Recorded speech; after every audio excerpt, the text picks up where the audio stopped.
Hitik ang cast sa bagong action drama primetime series ng GMA7 na Sanggang Dikit FR, starring Jeneline Mercado and Dennis Trillo.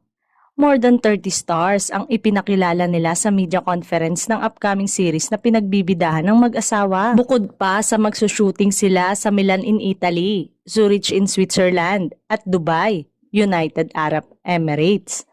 At matagal daw tatakbo ang serye, hindi agad-agad tatapusin dahil mag-iiba-iba ang mga karakter na papasok.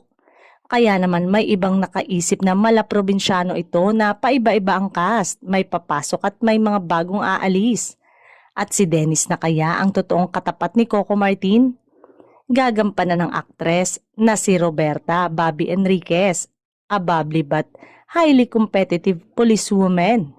Si Dennis naman ay bilang Antonio Tonyo Guerrero, isang bihasang pulis na mahilig mag-improvise kapag nagre-resolba ng mga krimen.